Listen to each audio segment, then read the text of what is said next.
ஓம் ஸ்ரீகாந்தத்ருஹிணோபமன்யுதபனஸ்கந்தேந்திரநന്ദ്யாதயः பிராச்சீனோ குரவோபி யஸ்ய கருணாலேஷாத்கதா கௌரவம் தம் சர்வாதிகுரும் மனோஜ்ஞவபுஷம் மந்தஸ்மிதாலங்கிருதம் சின்முத்ராங்கிதமுத்ரபாணிநளினம் சித்தே சிவம் குர்மஹே. நமஸ்ஸரசே நமஸ்ஸரஸ்பதயே நமஸ்ஸகீனாம் புரோகானாம் சக்ஷுஷே நமோதிவே நமப்பிருதிவே நமஹ. சங்கரா தொலைக்காட்சி நேயர்களுக்கு நமஸ்காரம். லலிதா சகஸ்ரநாமம் சிந்தித்து கொண்டிருக்கிறோம். 737வது நாமாவளி முக்தி ரூபிணி. மித்யா ஜகததிஷ்டானா முக்திதா முக்தி ரூபிணி. நான் ஏற்கனவே சொன்னது போல் சில நாமாவளி ஒன்றோடு ஒன்று தொடர்புடையதாக இருக்கும். முக்தி தான முக்தியை கொடுக்கக்கூடியவ. இந்த முக்தி ரூபிணின்னா என்ன அப்படின்னா, இது ஒரு சாக்த சித்தாந்தத்தின் ஒரு முக்தியை விளக்கக்கூடிய அணைந்தோர் தன்மைன்னு சொல்லுவா தமிழில். இப்போ நீங்கள் என்ன சொல்கிற, இந்த சாக்த சித்தாந்தம் என்ன சொல்கிறது, உடனே அபிராமியை கும்பிடு அப்படின்னு சொல்கிறதுன்னு வச்சுக்கோங்க. அபிராமியை கும்பிட்டா என்ன பிரயோஜனம்? கல்வி செல்வம் வீரம்லாம் கிடைக்கும். அதுக்கப்புறம் என்ன ஆகும்? எல்லாரும் ஒரு காலத்தில் போதானே போகிறோம். அதனால் எல்லாரையும் போல் நானும் இருந்துடுறேனே, எனக்கு எதுலேயும் பற்று இல்லாமல் இருக்கே அப்படின்னு கேட்டால் மோட்சத்தையும் கொடுக்கும்.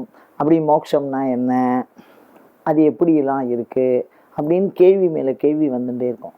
அந்த கேள்விகளில் இந்த முக்தி ரூபிணி அப்படிங்கிறது இதுக்கு முன்னாடி சொல்ல நாமாவளியோட தொடர்ந்து வரக்கூடியது. இது என்னென்னா, இது ஒரு சித்தாந்தம், ஒரு சாக்த சமயத்தின் முக்தி சித்தாந்தம். ஒவ்வொரு சமயத்துக்கும் முக்தி சித்தாந்தம் தனியாக இருக்குதுன்னு பார்த்துருக்கோம் நம்ம. அந்த வகையில் இந்த முக்தி ரூபிணினா என்ன அப்படின்னா, இது ஒரு சமயமாகவே இருந்திருக்கு. தனக்கு உள்ளே இறைவன் இருக்கிறான் என்பதாக நினைத்து வழிபாடு செய்வது சாக்த சித்தாந்தத்தில் ஒன்று. இப்போ சாமிக்கு யந்திரம் வச்சு வழிபாடு பண்ணுறோம், கோயில்களில் சாமி இருக்குதுன்னு சொல்லி கும்பிடுறோம், சில விருட்சங்கள் சில பொருள்கள் அதெல்லாம் சாமியாக நினச்சி கும்பிடுறோம். அந்த வகையில் நம்மளுடைய உடம்புக்குள்ளேயே, இந்த யாக்கைக்குள்ளேயே அம்பாள் இருக்கா, இந்த உடம்பு தான் மிகச்சிறந்த சீச்சக்கரம் அப்படின்னு நினச்சி அதை பாவனை பண்ணி அதுக்கு உபதேசம் வாங்கி அதுக்கு சந்நியாசம் வாங்கிக்கணும். தனுரூப காமாட்சிலாம் பார்க்குறதா இருந்தால் சாதாரணமாக ஆத்மாவில் அம்பாளை உபாசனை பண்ண முடியாது. அதுக்குன்னு ஒரு முறை சொல்கிறது, அது ஒரு சாஸ்திரம். அந்த சாஸ்திரம் என்ன சொல்கிறதுனா, சந்நியாசிகள் இந்த முக்தி ரூபிணியை உபாசனை பண்ணுறா. துறவு நெறி பெற்றவர்கள், பிரம்மச்சரிய விரதத்தை மேற்கொண்டு இல்லைன்னா இல்லறத்தை விட்டு விலகியவர்கள். ரெண்டு விதமாக இருக்குது பிரம்மச்சரிய விரதம். கல்யாணம் ஆகி சன்னியாசம் வாங்கிக்கிறவா இருக்கா, பேரம்பேத்தியெல்லாம் எடுத்து சன்னியாசம் வாங்கிக்கிறவா இருக்கா, பிரம்மச்சாரியை இருந்து சன்னியாசம் வாங்கிக்கிறவா இருக்கா. எல்லா சம்பிரதாயமும் இருக்குது. அதில் துறவு நெறி, அப்படி அந்த துறவு நெறி மேற்கொண்டவர்களுக்கு உரிய நாமாவளி இது முக்தி ரூபிணி அப்படின்னு. இந்த துறவு நெறியை மேற்கொண்டவர்களுக்கு அம்பாள் எங்கே இருக்கான்னா, அவள் உடம்புலேயே இருக்கா. இந்த உடலை அம்பாள் வசிக்கிற குடிலாக மாற்றி விடுகிற ஒரு பண்பு. அப்படி மாறிட்டா அம்பாள் இந்த உடம்புக்குள்ளேயே வந்துடுவாள். அப்படி உடம்புக்குள்ளே வந்துட்டான்னு எப்படி தெரிஞ்சுக்கிறது? நானே தியானம் பண்ணிட்டே அம்பாள் இப்போ எனக்குள்ளே வந்துட்டா, நீங்கள் பஞ்சாமிர்தம் பால்லாம் எனக்கு அபிஷேகம் பண்ணுங்கோ, நான் சொல்கிறதெல்லாம் பழிக்கும் அப்படின்லாம் சொன்னால் அது சாத்தியமில்லை. காரணம் என்ன அப்படின்னா, அம்பாள் உண்மையாகவே அப்படி ஒரு மனிதனுக்கு உள்ளே இருந்தால் அவன் என்ன பண்ணுவான் அப்படின்னா, அந்த தேவதைக்கு என்ன பலம் இருக்கோ, என்ன ஆற்றல் இருக்கோ, அத்தனை தேவதையும் அந்த துறவு நெறி கொண்டவாளுக்கு இருக்கும்.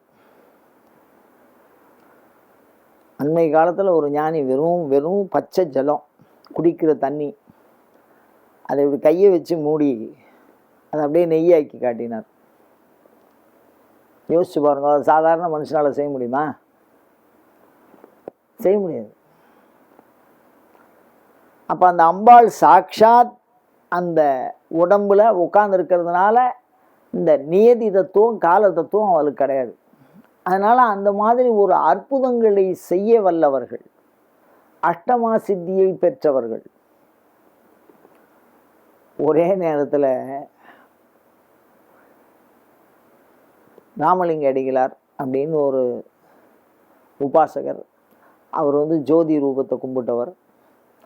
எந்த சாமியாக இருந்தாலும் சொல்கிறேன், இந்த முக்தியை விளக்கிறதுக்காக ஒரே நேரத்தில் 3 கல்யாணத்துக்கு போயிட்டு வரா மாதிரி காமிச்சாராம். அது மாதிரி முடியுமா? நம்ம என்ன டிவியா சேனல்? அது ஒரே நேரத்தில் 4 கோடி பேர் பார்க்குறதுக்கு ஒரு மனிதன், நம்மளை மாதிரி பிறந்து வளர்ந்து கஷ்டப்பட்டு வாழ்ந்த காத்திரத்தை உடையவர் திடீர்னு ஒரே நேரத்தில் 3 முகூர்த்தம் அட்டன் பண்ணியிருக்காரு, 3 செயல் செஞ்சுருக்காருன்னா அவளுக்கு தான் முக்தி ரூபினி. அந்த முக்தி ரூபின்னா சாதாரணமாக எல்லாரும்லாம் நினச்சிக்க முடியாது, பாவனையினாலெல்லாம் வராது, அனுக்கிரகத்தினால வரும். நான் கடவுள் அப்படின்னு சொல்கிற பண்புனால ஒருத்தனுக்கு கடவுள் பண்பு வந்துடாது, கடவுளே அவனை ஆட்கொண்டாலன்றி அந்த பண்பு வராது.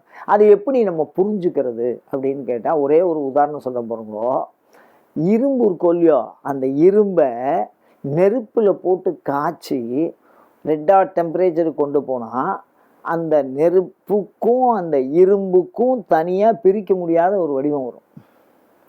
அப்படியே தகதகன் மின்னும். இந்த கம்பியை எடுத்தீங்கன்னா அந்த கம்பியை தொட்டால் சுடும். ஆனால் அந்த கம்பியில் சுடர் இருக்காது, நெருப்போட பண்பு இருக்காது, ஆனால் சுடக்கூடிய பண்பு இருக்கும்.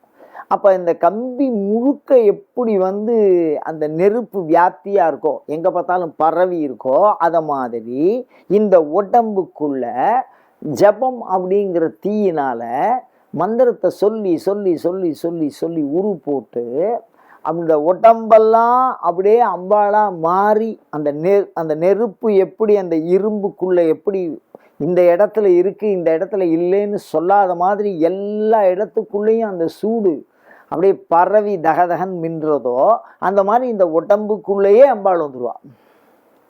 உடம்பு முழுக்க வியாப்தியாக இருப்பா.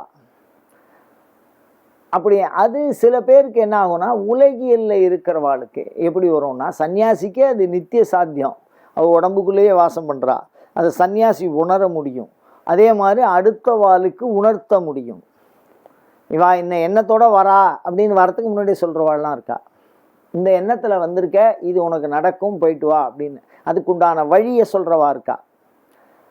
அடுத்தவாளுடைய எண்ணத்தை அறிந்து கொள்ளுகிற வல்லமை யாருக்குமே கிடையாது, யமனுக்கும் சிவனுக்கும் தவிர்த்து. யமன் தெரிஞ்சுப்பான் அடுத்தவன் என்ன எண்ணம் வச்சுருக்கான்னு, அது மாதிரி சிவன் தெரிஞ்சுக்கும். அவ்வளோது சிறப்பு. ஒருத்தருடைய மனசுக்குள்ளே பேசினா எல்லாரும் தெரிஞ்சுக்கலாம், எண்ணத்தை யாரும் தெரிஞ்சுக்க முடியாது.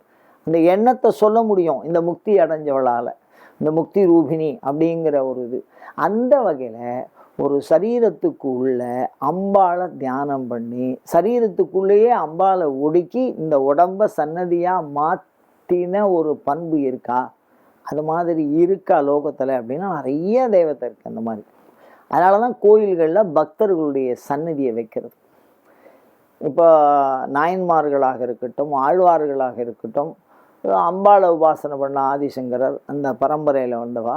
இந்த குலதெய்வங்களில் பார்த்திங்கன்னா சுவாமிக்கு ஒரு காலத்தில் முன்னாடி பார்த்திங்கன்னா கல் வச்சு தலைக்கட்டுன்னு சொல்லுவாள்.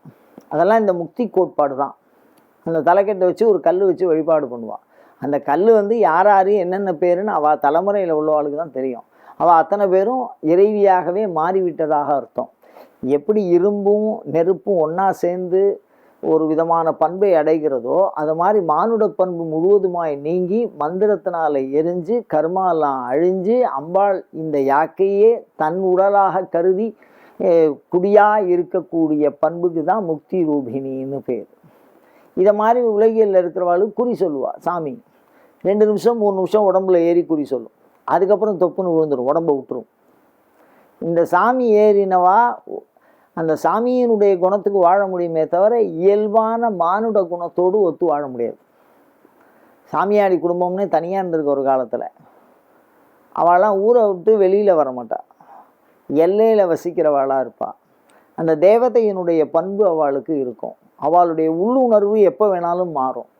தேவதை திடீர்னு வெளியில் போகும். அது போகும்போது அவள் சொல்கிறது வாக்கு அப்படியே பலிக்கும். அந்த மாதிரி பண்புக்கு தான் முக்தி ரூபிணி. அந்த பண்பு வடிவாக ஒரு மனுஷா கிட்ட தங்கி, அதான் சித்தியும் சித்தி தரும் தெய்வமும் திகழும் பரா சக்தியும்னு சொல்லுவார். இதெல்லாம் சித்தி அப்படிங்கிறது மந்திர சித்தி. சித்தி தரும் தெய்வம், அது எந்த தேவதை கொடுக்கறதோ அது. அந்த தேவதையின் வழியாக அந்த உபாசகன் தானாகவே அந்த தேவதையாகவே மாறக்கூடிய பண்பு.